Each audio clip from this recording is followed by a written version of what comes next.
accidental landlording. People fall into being landlords. Sounds easy. It does sound so easy, doesn't it? Wait, so the finance bros on the reels that I've been seeing, we don't just collect money? It's not as simple as you collect rent every month, Live from Reno, Nevada, this is the Next Level Property Management Multifamily Podcast, offering an inside look at the deals, trends, and strategies shaping the Northern Nevada multifamily market. Brought to you by Next Level Property Management, delivering over 25 years of high-performance multifamily management and consulting experience. Through data-driven insights and local market expertise, we're redefining what it means to take multifamily strategies to the next level. And now here are your hosts, T. Tran and Chris Fody. Hey guys, welcome back to another Next Level podcast. Thanks so much for joining us. Today we're actually going to talk about accidental landlording. I know that sounds funny. We're using that as like a verb, but we are seeing that happen time and time again. And it's really interesting because I think that this goes into the conversation, at least for me, of what does property management do and what is the value that it actually provides, right? But we see a lot of this, people fall into being landlords. And I think the most common scenario that we see is that someone in the family had like a little apartment building, right? It's like 4 units or maybe 20 units, and they just had it, and all of a sudden they pass away and it gets passed down into the family. I think that most oftentimes the person who it gets passed down to is not typically a professional in real estate. And so suddenly they've got their 9-to-5 job, they're doing their normal stuff. So I think the person that inherits the property typically doesn't know what they're doing, right? They're probably not a real estate professional. They probably don't do property management. They have a completely different 9-to-5 job, and they're juggling their families and doing all the other things. So what we often see is they're like, okay, well, we've now inherited this great piece of property and we're just going to collect rent and everything should be fine. And Sounds easy. It does sound so easy, doesn't it? It does. I think that there's a lot of different factors as to why all of a sudden it doesn't become easy. And I think those are some of the things that we should talk about today, right? Wait, so the finance bros on the reels that I've been seeing, we don't just collect money? Get them in, collect money, nothing happens. Yeah, because sign me up for that. Right. Where was that? So I think one of the things that we don't even understand really, which is hard because in Northern Nevada, or I should say Nevada in general, actually, we don't have an investment property roll that shows how many people really have investment properties. And I mean, that's okay, but it's hard for us to actually get true data on this because there's a lot of mom and pop type small landlord things that are happening. And so I would say the vast majority of the properties that are out there, they're not being run by these big mega corporations or capital investment firms. They're being run by someone who either, they bought a condo and that's their retirement plan type thing, that residual income, or again, they inherit a property and they're not really sure what to do with it. So it's interesting, but there's a ton of small landlords. And that was something that we really looked at during the pandemic. When we were doing these moratoriums, we were really concerned about hurting these mom and pop small landlords. So I would say these accidental landlords, what do you think is the first thing that happens to them where they realize they might be in a danger zone? Sometimes it takes a minute. I think it does, yeah. A lot of times if they're taking over a stabilized property where they have residents in there, I think it could be a number of things, but either some sort of maintenance issue will come up where if it's not handled properly, it kind of spirals out of control and could either lead to the tenant actually leaving, and then they've got a whole new set of issues with turning the unit, marketing it, leasing it. Or another thing, if they just, organically leave the property, their lease is up and they decide to go somewhere else. Now they've got an empty unit and, it's time to turn it and market it and lease it. And that also comes with, vacancy. It comes with turn costs and things like that. So I think that's where it starts to get a little bit complicated. Or, right, they have a resident who stops paying rent. Now you got the whole legal process and evictions. So there's so many different things that can come up. And once one of them does come up, there's a lot of different issues that have to be worked through that most people don't, I guess, know, because they're always told real estate is passive, right? It's a great thing to have as an investment. It'll just kind of cash flow. But we've seen this happen time and time again where, it goes from a cash flowing asset to something that is now costing money or it's not performing the way that it should be. And I think that's where people get into trouble. So I think for us, this is how we kind of distinguish who your accidental landlord is versus who the professional, asset management or these equity firms or whatever it is.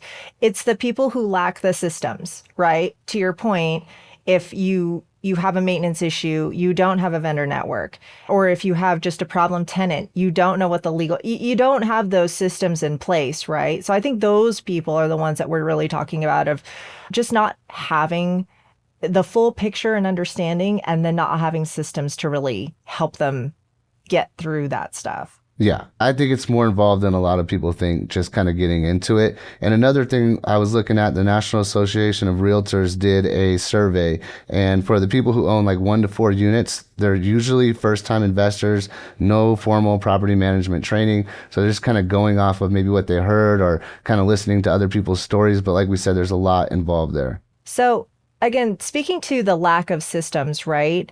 I feel like when you don't understand that there needs to be this funnel, right? You need to have a lead come in. You need to be able to screen that person. You need to be able to move them in. You need to be able to maintain the unit.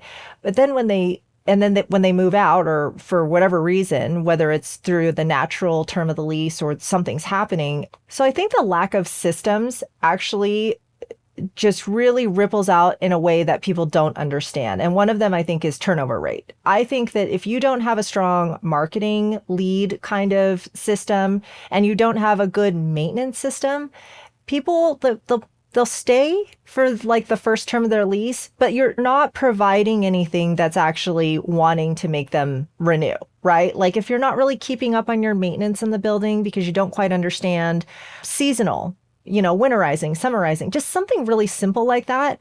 And it's causing a not amazing time of tenancy for that person. They're not going to renew.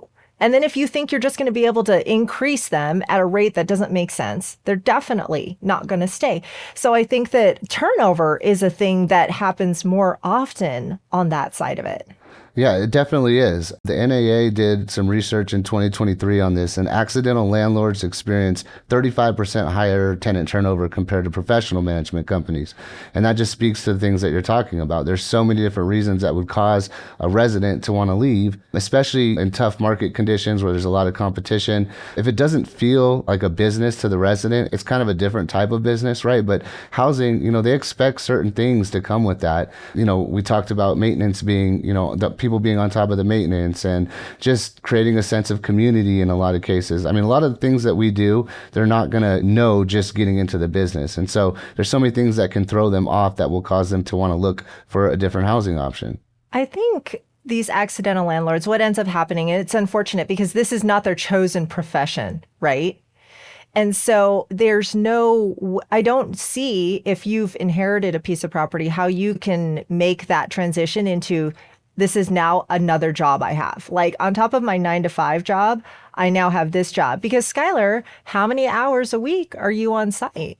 Oh, a minimum of 50 hours around sites. I mean, and this isn't even after hours emergency calls, things like that. And it kind of speaks to this accidental landlord misnomer that I feel like a lot of these guys that do inherit these properties, or these folks that get into these short-term rentals like Airbnb or Vrbo or something like that, I feel like there's a lot of misinformation coming in through social media. I feel like is fueling a lot of this, in terms of they're talking about the bright side of things, right? Like, look at how much money you can generate, and look at what your ROI is going to be. Look at all of, if you rent it for this and you rent it for X amount of days on a short term, then you can be making X amount of money. And they're not understanding what their gross earning potential is versus their actual net earnings. So I mean, it all sounds great when, again, we see all this money coming in, but once that money goes out for miscellaneous repairs, for eviction proceedings, for a multitude of things, then it turns into, well, it looks like I'm now in the red and I owe money. And some of these accidental landlords, it's, do they have these reserve accounts? Are they prepared for an emergency? When, let's say, somebody did inherit something, are they having property inspections done? And again, this kind of speaks to yes, they are the ownership of the building, but do they have the resources, the know-how, and know how to take the proper steps to manage their asset? There are some savvy landlords out there that own their own assets and they do manage their own assets, but a lot of these guys come from a real estate background, right? In some form or fashion, right? So they're familiar with the rental laws. They're familiar with how their lease agreements need to be executed. They're familiar with maintenance requests. They're familiar with nuisances. They're familiar with all these types of things. And I feel like even during the pandemic and everything like that, and even a few years prior, there was this big resurgence in these short-term rentals, and the hotel industry was like, oh man, we're really suffering and everything like that. Kind of coming into now, we're seeing that hotels and resorts and things like that are a safer option. Why? Because they have the licensure for it. They have the know-how and the expertise to handle nuisances. There are these things that, it's not as simple as you collect rent every month. How are you going to proceed with an eviction? How do you deal with a nuisance? And then, again, we talk about these unexpected maintenance costs and repairs and things of that nature, but we don't get into the legal situations that you can create for yourself because you didn't execute a proper lease agreement. I've seen friends that with private landlords on a home and things like that, they have a California lease agreement in Nevada, and you're just like, well, this isn't really applicable to Nevada, while a good majority of that lease agreement is transferable, right? It's not necessarily an agreement that is it concrete? Is it something that the tenant themselves could get out of? Does it create a legal situation for you? It's just a big mess. And, with that, we're seeing that 60% of these accidental, quote unquote, landlords are reporting feeling unprepared, that they don't know how to meet the operational demands of their property. And this is according to landlord.com and a national survey that was done in 2023. So here we are 2 years later. It kind of begs the question, how's it looking now? Because, we are seeing a little bit of retraction in some of the markets and stuff like that. We're seeing a little bit of economic slowdown just nationally, things like that. Everybody's kind of wondering where things are going to go. So, in terms of these short-term rentals, these accidental landlords, things like that, are they paying attention? Are they marketing their stuff right? Because another thing that's going to kill you is your vacancy. How long was that sitting vacant? You and I, when we were on one of our properties, speaking about a duplex right across the street and how the gentleman was having a hard time renting the unit and was speaking to the comparable our property that we manage. And as you and I know, those aren't comparable properties. Those are two different products that are relative to the same area. The only thing that is comparable in those two assets is that they are adjacent from each other, not necessarily that they are of equal rent value or value to each other. And, again, like, this is one of those accidental landlords trying to maximize his income, who is really shooting himself in the foot because now he can't rent the unit because he feels, because it's like, well, they're marketing it for X amount of dollars. And it's like, okay, but we're talking about a property that is 2 years old versus a property that is 60 years old, right? Big difference from a 26 unit complex to a 2-unit duplex, right? And it's some of those things that, we try to be polite, it's like, and explain to them, hey, that's not really a comparable, things like that. But again, too, if you're just going to have it set in your ways that like, well, they're getting X amount of rent for this. And it's like, okay, but again, too, it's not an apples for apples comparison. And for that reason, you are going to lose money having it just set there. Yeah, you bring up the point of the social media kind of glamorizing real estate passive income and how easy that is. And I think that that's really interesting because there are so many different nuances to what we do. And I actually say a lot, this is not a glamorous industry. You have to be a certain kind of crazy to do this. And the reason is because you have to be able to multitask. You have to understand economics at the very least base level of demand supply. You need to have some wherewithal with marketing. We wear so many different hats. And so for us to just kind of have this rolling conversation of the guy, with the duplex across from our brand new build, at first it's like, how are we having this conversation? But this is our full-time, overtime job, right? This is a career that we've chosen. And this is where I think, for me, in this particular topic, the accidental landlords, like, we want to help those people. And I think that one of the distinctions we need to make is these, you need to have these systems in place. And here's why. Because at the end of the day, this asset might have been performing for your family or for you during the market in the last 4 years, because the market was actually pretty good. There's definitely been a softening. And I think if you guys have been listening to some of our podcasts previously, we talked about how this year, 2025, is kind of the year of recalibration, restabilization, right? Because we're not just, a unit is open and vacant and it's immediately rented in 2 days. That is not the condition of the market now. We are seeing heavy concessions out there still. And again, these are these nuances that we want to help bring good housing onto the market, right? We have all these conversations that happen at a local and federal level about housing supply. But how much of this housing supply could actually be better in quality in just general? I think that there's a large section of that. And I think it's tough because we have a lot of these landlords out there that don't quite understand, and they could really be contributing positively to the community and the housing supply. But it's a tough one. Like I said, we do this for a living. We've been doing this for a long, long time. And so for me, that's the distinction I make when I'm talking to people who have investment properties. It's what's your intention here and how are you going to get there, right? What are your goals for this property? Yeah, I agree. And I think that, touching on what you said, it's complex. There's a lot of variables that go into what we do. And I think it's even to the point where, there are some do-it-yourself landlords who kind of find themselves in trouble. But even when it comes to property management companies, there's a lot of property management companies who are professionals and do this and don't get it right, because it's something that is very complex. There's a lot of variables. Everybody is learning every day. It goes even beyond the conditions of the market, right? I mean, as time goes, the condition of the property starts to change. And if you're not on top of, how that's working with the whole building and some of the major systems that are in place that need to be maintained, updated, or replaced, it can really kill a lot of the revenue. And to Skylar's point, people look at this as passive income. They expect to purchase one of these multifamily communities and to just see revenue generate.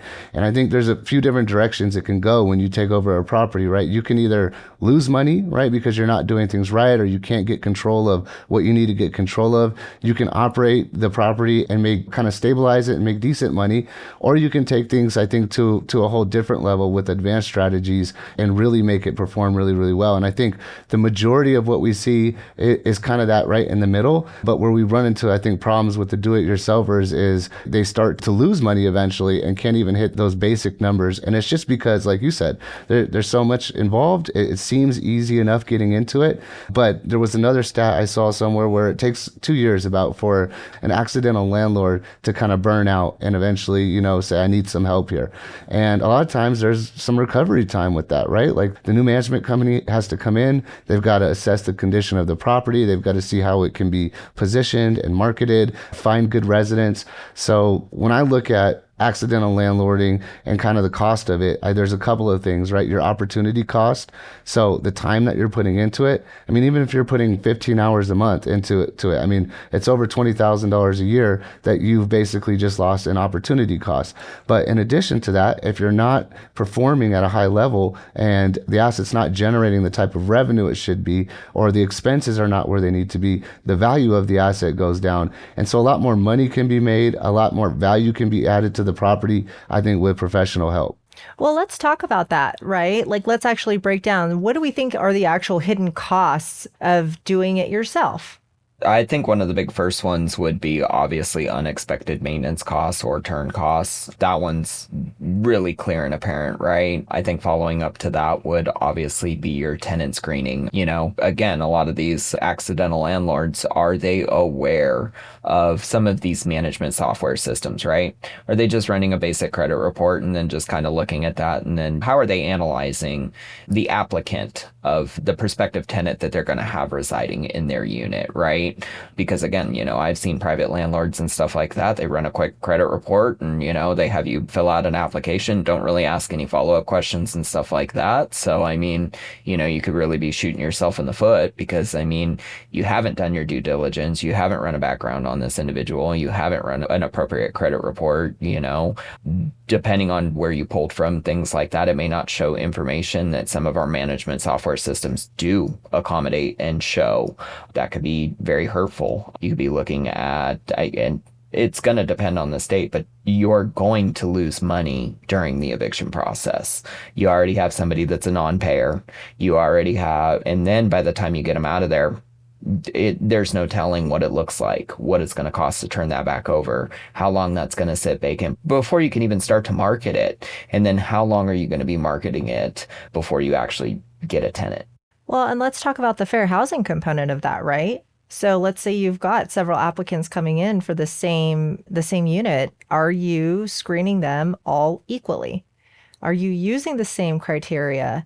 Are you doing a first come, first serve? What are you doing, right? So that's a big unknown. And actually, I see a lot of big no-no cases coming out of HUD because of that, right? Where we had a landlord who not even purposefully, but inadvertently somehow discriminated against a tenant or a potential tenant, right? So that's a big one, I think. I think a lot of people who are managing their own properties get themselves in trouble with tenant screening because they feel rushed or they don't have the unit filled. So they're just they're willing to skip some of the checkpoints or just, quickly get somebody in there as fast as they can. Whereas with the professional management company, you may have 5 or 6 people applying on the same unit. When you don't have those marketing strategies or those systems in place, you may be struggling just to get one single application, and it may not be what you're looking for. You may not be marketing in the right place. So, being rushed or in a position where you're trying to cut down on vacancy, a lot of times can lead to that. And to Skylar's point, we've seen those costs get so high for,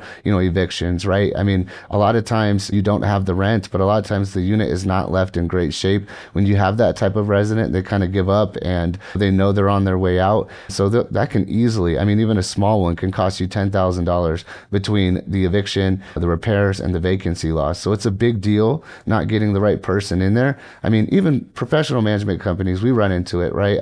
Things don't always work out the way that they're supposed to, but if you're not checking or have experience with how to put somebody in there that should be in there, I think it will cost you a lot of money. Yeah, and especially on the eviction side, right? There's a lot of legislation and policy that's been put into this, especially in the last few years. And so if you don't even understand how to serve your notice, okay, your tenant's late. But if you didn't actually serve it properly via a process server or an attorney or a constable, you can't even start to try and get them out of your property or get them to pay. So there's lots of nuances that are definitely not glamorous, but you've got to know to try and save yourself a little bit of loss there, right? That's right. Yep, and I think it kind of goes back to that social media aspect and kind of glamorizing the returns that you receive and things like that. Again, I've seen it time and time again where, look how much you can make and this and that. They never go over, what expenses you could run into, things like that, right? They're selling their version of their Tony Robbins pitch, right? They have unlocked the secret to unlimited passive income. And again, I don't see real estate investing as ever having been a resource for passive income. Whether you do have a management company or not, you at some point will need to have some level of participation in your asset. There are some hours that you are going to have to put in yourself as somebody that even retains a management group will have to participate in your asset and the revenue that it generates or doesn't generate. And I think that kind of ties into the invisible workload that these accidental landlords experience. So a Bigger Pockets investor study done in 2023 shows that most accidental landlords are underestimating their workload by 60 to 70%. So again, a lot of this hype around, hey, you can make all this passive income and everything like that. Even with these short-term rental guys, they don't go into, hey, I had these people stay here. They trashed the place. It costs X amount of dollars. Cleaners are costing me X amount of dollars. You're starting to see some content kind of touch on it a little bit, but I still think for the vast majority, it is glamorizing something that isn't quite letting you know what all the potential roadblocks, legal issues you could run into, etc., that come about running an individual asset that you're renting out, whether that's a single family residence, a townhome, a multifamily unit property. At the end of the day, if you're not retaining management, you are leaving yourself open to a world of liability. And let's talk about another point that we see that doesn't, and to what Fody actually said earlier, a lot of professional management companies aren't amazing at keeping track for deferred maintenance.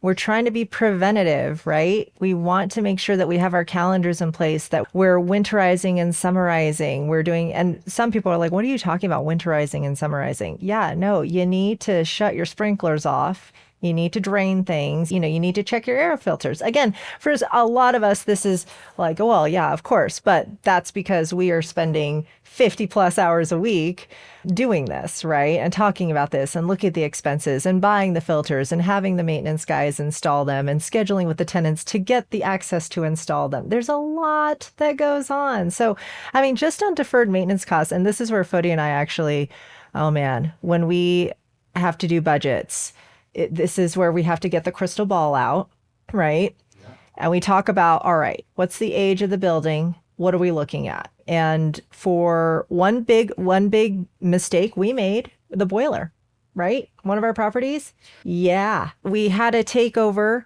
I don't know if we didn't get the certificate or whatever it was. At the end of the day, it's a major system in the building and we should have had it like, hey, we need to check it. I don't know how it slipped through the cracks. Well, no, what initially happened is there were, and again, this goes back to kind of keeping up with what is happening. It was actually the state of Nevada mechanical compliance. What had happened is when the water system was the boiler system was initially put in, it was up to code and spec. Due to things that had happened over the course of the last couple years, when we went to get a renewal on our certificate, the code had changed and the manner in which the system had been originally set up was no longer up to code. So that was a massive unexpected expense we had to in retrofit. Order to make it compliant, because without that, we wouldn't be allowed to operate the property. As a whole, we're talking 100% vacancy loss due to a code change. And that's just some of those things that you try to have your crystal ball, you try to account for incidentals and things like that. And again, it's having that, what do we put in there for a scenario that could potentially happen? And again, going back to T, what's the age of the building? When's the last time the roof was replaced? When's the last time this was inspected? When, all these different moving parts to kind of gauge, what potential issues could arise. And I think that kind of speaks to another thing that you and I, T, that we had attended in regards to insurance too. These accidental landlords are going to be running into another unexpected expense, and that is your insurance premiums going up. Why? Because you're not doing your due diligence on making sure that proper repairs, cleanups, and things are done around your property. And yes, these insurance brokers are, these insurance companies are flying drones over these properties. They are looking at the yards. They are looking at the overgrowth on trees, whether or not they are infringing upon a power line or they could potentially fall through the roof. They're looking and trying to assess the age of the roof, the paint on your building. They're finding all sorts of ways to either limit your coverage or deny you coverage. And that goes with that preventative maintenance and understanding the workload that goes into your quote unquote a passive asset.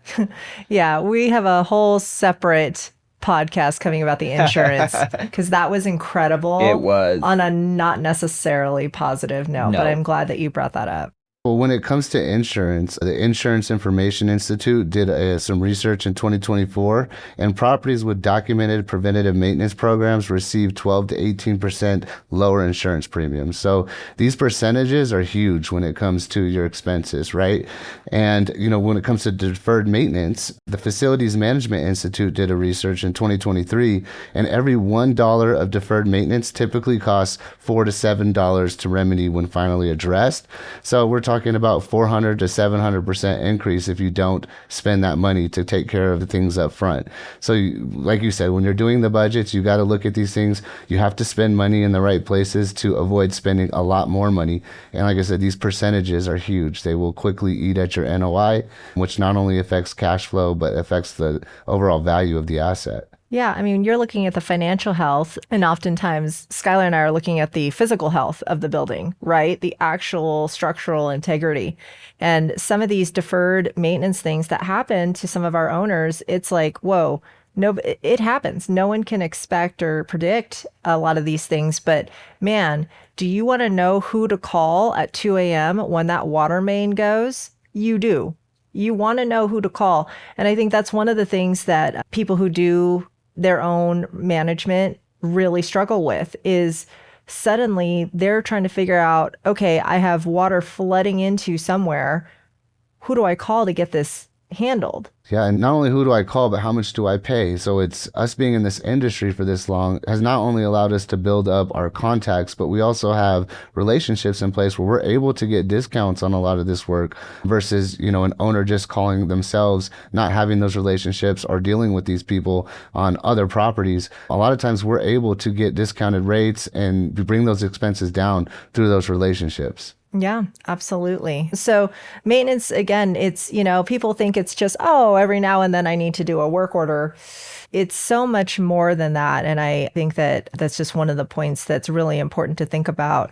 And I know we kind of touched on it a little bit with the tenant screening, but it's your compliance risk mitigation, right? And what do I mean by that? So you guys know I've been fortunate enough to teach with Reno PD and Reno code enforcement. And we talk to a bunch of multifamily managers and we talk about, hey, this is what code enforcement looks for. This is kind of how this goes. When you guys have water damage and then you don't address it, and then it turns into mold, and then it turns into a habitability issue. Like it kind of snowballs really quickly what happens there. So having that background knowledge and also keeping yourself up to date. I actually just saw, I've been on Silver State Fair Housing's website, and we should post the link for people because they have a lot of cool classes that are coming up.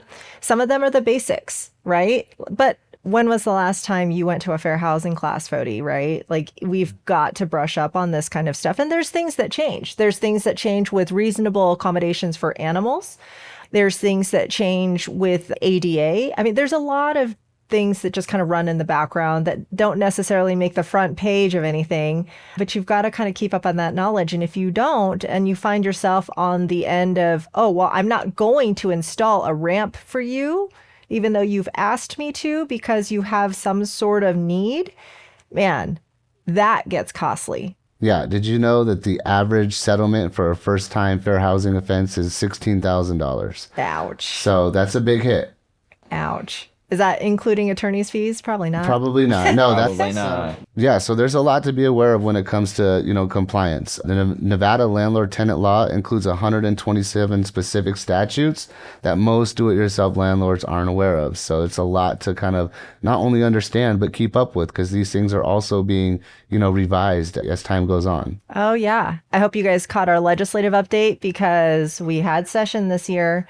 And there was a lot that was going on, especially when it came to evictions and just habitability, things like that. I mean, there were big issues that have been in the talks for at least the last 4 years, because some of these were repeat from the previous session. So it's a lot. And again, it's kind of a full-time job, right? Where I am the one in our partnership, I'm the one who's looking at actually a lot of the policy type issues and how we need to adjust, how we need to update, how we need to do the things. Skylar makes sure that it actually happens out in the field, right? He's telling other managers, hey, Let me look at the lease. Let me look at the addendums. Hey, you had a tenant issue. Let's have the conversation together because we want to make sure that we're all in line of what's supposed to be happening.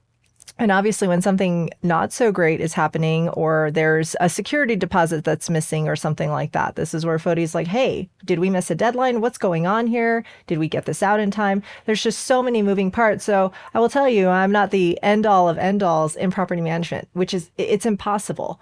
You can't operate that way. So if you're the do-it-yourself landlord, that's tough. You need to wear a minimum of 5 hats easily.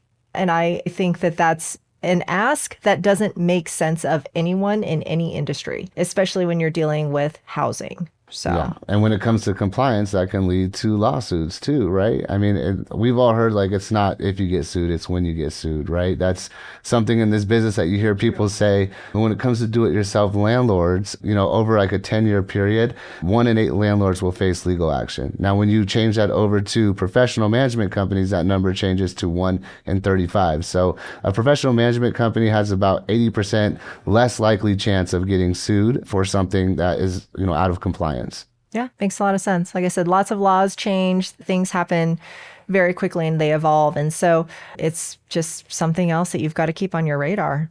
One of the things that we also see, and this is how landlords inadvertently get themselves in trouble, is when they're a little bit emotional about it, right? Say they're only renting, they've got a duplex that they've got as their investment, and one of the people in there is sick, they're late, they can't pay their rent, they're calling you directly saying, I'm in the hospital, there's stuff going on, I'm going to be late. And you kind of go, oh, okay, because you feel bad.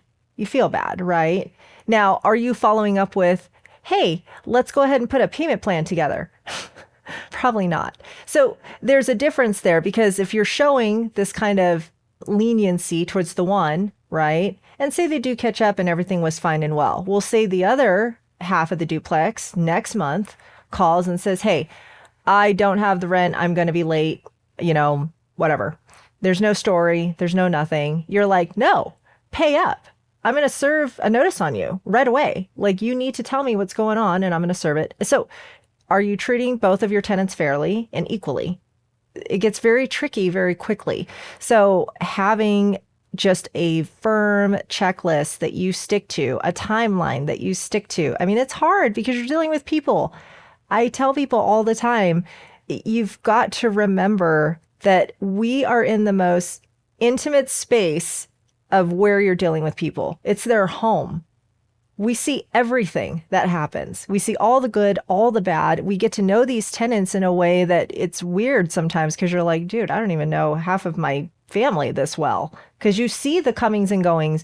You see when there's, like I said, positive things and negative things that happen. Most incidences, good and bad, happen at the home or right within a mile radius of your home, right? So if you're doing it yourself, it's really, you've just got to kind of try to take this emotional component out. Now, that's not to say that we are not compassionate and have empathy for people. Well, I don't know. It depends on the day for me, I guess. But you've got to do it in a way that makes sense for the business. You've got to do it in a way that makes sense and that you're in legal compliance. You're not going to get in trouble. There's a lot. So I think that's where maybe managers do get a bad rap, right? Because we are put in a position where we've got to treat everyone in the same manner. We have to. There's no way. Some of us manage hundreds of units. There's no way you can make exceptions and listen to everybody's sob story and then make an extenuating circumstance call from there. There's just no way to do that. So I think that's where sometimes do-it-yourself landlords get taken advantage of, because they don't have that heart to say, okay, you know what, I'm going to evict you. This is what's happening. They're like, okay, when could you pay? Could you maybe? Could you, and then they don't follow up because they feel bad about the actual filing legal action. That feels bad. That is not a good part of our job. I don't like having to look through delinquencies and make decisions. It does not make me feel good. And it's not why I wanted to become a property manager. It was not so I could evict like people en masse. That was not it. I think that emotional component is a huge one that people don't really think about. Yeah, and that goes back to just having systems. And like you said, just clear, fair systems. And I think that removes a lot of the emotions in it, right? If we know the process when something like this comes up, if somebody's not paying and there's a process that's in place for everybody, it does remove the emotions. Like I've seen owners operate very emotionally. I've seen one try to like physically throw a resident out because they weren't paying rent. And I'm like, you can't do that. That's not the way it works, you know? And there was a survey by the NMHC resident retention study that was actually, it said that properties with consistent policy enforcement achieve 23% higher renewal rates. And that's because residents actually respect clear, fair, and consistent rules, right? Not only for them, but for the people around them. It feels like a business. It feels like something that they want to deal with. So I think it helps you not only avoid problems, but also just have a running business that makes people want to stay. I think one of the things that you should ask yourself if you are either doing management yourself or you're encountering someone, you know, a friend who's trying to do it themselves or whatever, I think one of the things you need to consider is what's your goal with the property? Because again, in this accidental scenario, you've probably inherited it or you have a property that you just are like, okay, I'm going to try and hold on to it to have my retirement income or whatever it is, right? But what's the goal? Is your goal long-term? Is it to maximize or is it just a hold? Is it, oh, I just want to, because we actually had someone say this to us, I'm not interested in maximizing the rents. I just want something to pass down to my kids. And my question to that was, cool. That is very noble, but please consider incremental increases because if you fall behind the market too far, you're going to be in trouble. Because I'll tell you what's not going to just stay flat. If you want your rent to stay flat, that's fine. But what's not going to stay flat is repair costs. What's not going to stay flat is taxes. What's not going to stay flat is your insurance. So I kind of just try to explain, like, I'm not saying gouge people. I am not about that. What I am saying is make sure that your property is at least able to cover itself in operational cost, right? And he kind of went, oh, yeah, that's a good point. So again, the thought is very noble and the focus was, oh, I want something my family to be able to have. But it was like, well, what are you going to do with it though? How are you going to sustain the property to be able to hand it off to your kids, right? That was my question to him and that was fine. And we had a good conversation. And I think we helped in at least saying, hey, just make sure at least you're looking at your property taxes and things every year to make sure that you're covering that. Well, I mean, at the end of the day, we're assuming that he's leaving it to his children for purposes of creating generational wealth and revenue, right? So, I mean, it is kind of important that, we will see values continue to increase despite any dips or anything like that, right?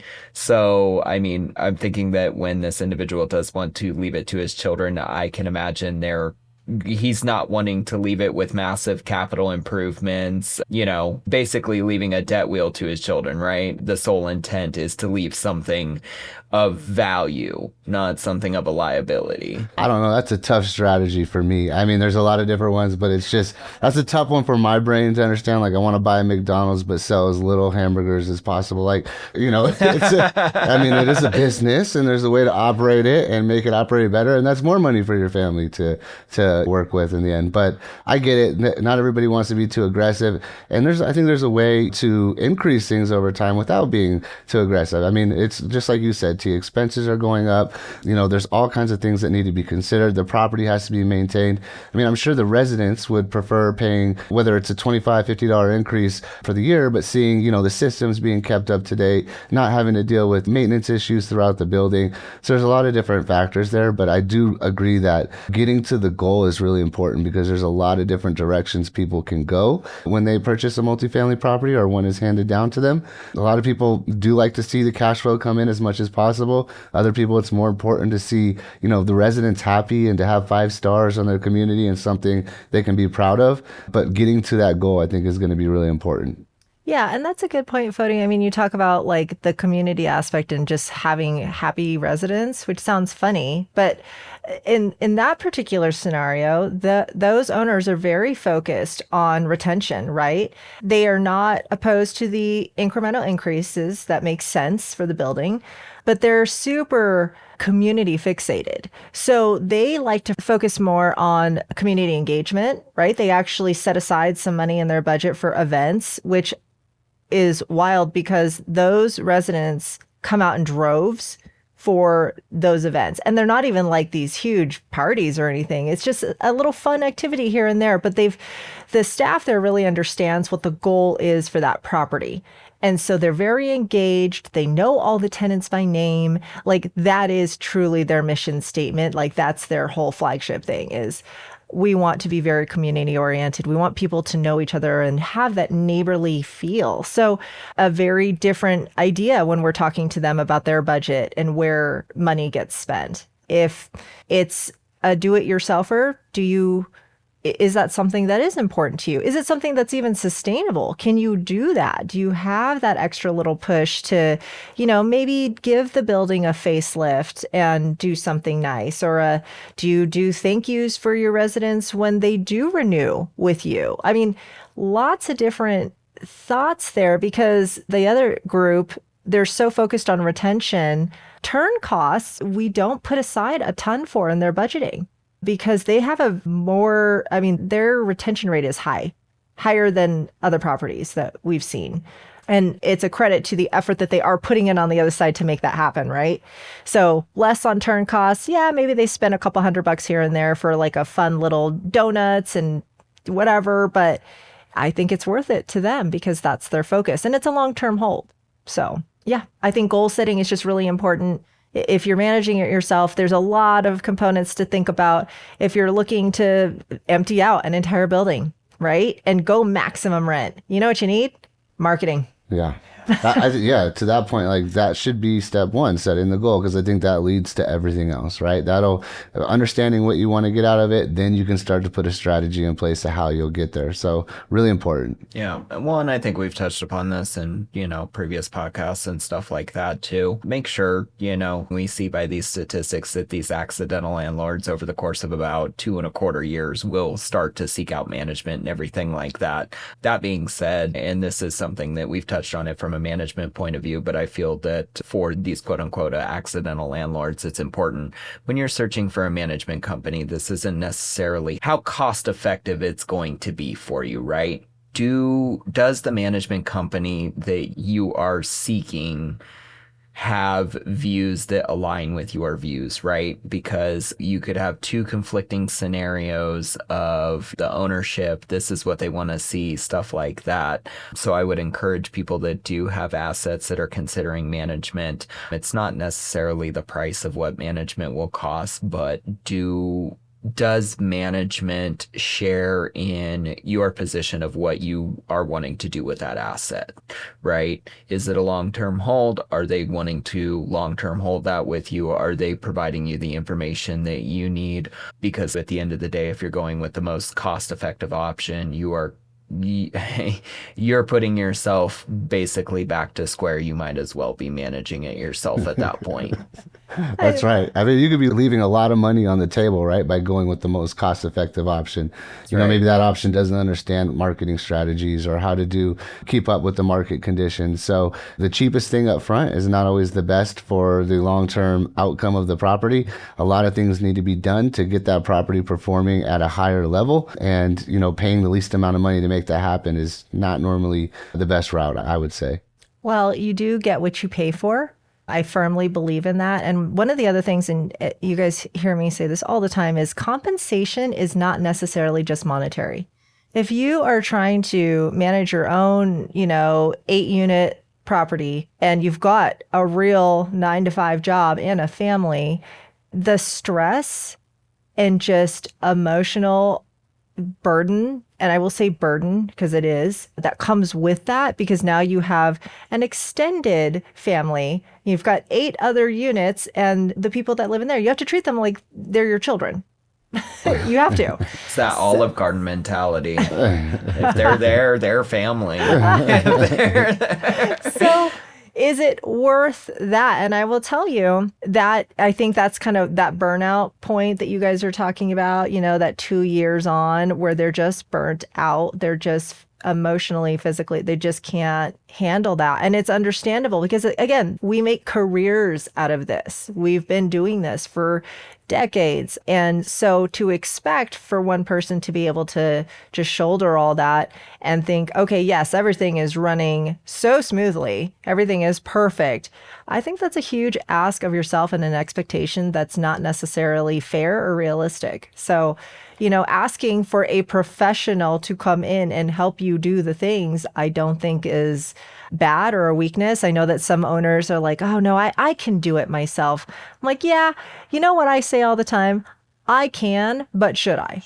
Well, yeah, you're gonna, I guess, lose opportunity costs by, sucking all your time into this. You're gonna leave money on the table because it's not performing right. So not only is it hurting you and it's making your life a lot harder, the asset is not performing the way it should be. It doesn't have the value that it should have or the cash flow. So I think it's a lose-lose in a lot of cases. Well, and at the end of the day, too, if you are going to be one of these individuals that possibly has another position or things like that, and this isn't necessarily your full-time job, and then you do end up burning yourself out because you do discover that this is a full-time job when you own these assets. At the end of the day, with you burning all that time, how much compensation isn't always monetary. You're not going to get that time back that you wasted because you decided to save a couple dollars. But it's passive, guys. And did you really save those couple dollars, or did you just drive yourself absolutely insane for 2 years? And now you got to spend money plus money and you're exhausted. Yeah. Yeah, and I think this is one of the stigmas. A lot of people come in going, well, what do you guys do? All you do is collect rent. I have literally had people ask us that. Yeah. What do you do? Yeah. What do we do? People ask farmers, what do you do? Just water the crops, right? If you haven't ever been in that field of work or you don't come from that particular profession, you can get easily roped into the glamorization, and especially with social media these days, it's with a lot of things. You know what I mean? There is this world of Instagram filter showing you how glamorous something is, and nobody's ever pointing out the things that led up to what could be glamorous about it, right? We're not saying that there aren't glamorous parts about this business, but to achieve resident retention, to get those good reviews, to see those turn costs come down, things like that, that work isn't being shown, right? We're conditioned to see the end result. I think like when people are talking about passive real estate with multifamily, I think the cases that they're talking about are people that do have a property manager, right? Because then it is pretty glamorous, right? You purchase this multifamily asset, you don't have to do any work, it cash flows. That's a pretty glamorous situation, and that's passive. But if you decide to take on everything yourself and go through all those challenges, it's not going to be glamorous. It's going to be risky. Yeah, I think risky is definitely the key word. Yeah, I mean, I think that what's funny is part of our mission, I think, in doing this, launching our company the way that we did, launching this podcast, these newsletters, all this stuff that we're actually trying to get out to people is to just help them understand that property management is, in fact, a real thing. It is something that people look at as an expense rather than a value add. And I hope that as you continue following us, listening, maybe sitting down with one of us and just talking about what is going on out there, how can you improve yourself, your asset, whatever it is, I hope that we're adding value and you see that those pros far outweigh the cons of, I have to pay a management fee. We end up breaking it down a lot for people like, okay, well, let's do it. Let's do a pros and cons list. Let's look at the math. Yeah. And once we look at the math, most of the time people are like, yes. Yeah, it's not that you can't afford us. It's that you can't afford not to have somebody like us helping you, because that's where you're going to see the results. For sure. So accidental landlords out there, power to you. But if you need some help, holla. Godspeed. Yeah. All right, guys. Thanks so much. Like and subscribe. What do the kids say now? That's what they do. Yeah, like something and like that. subscribe and share and do all the things. And honestly, reach out to us. If you had questions or thoughts or just thought that was completely wrong and I have thoughts on that, I would actually like to hear it. So let us know.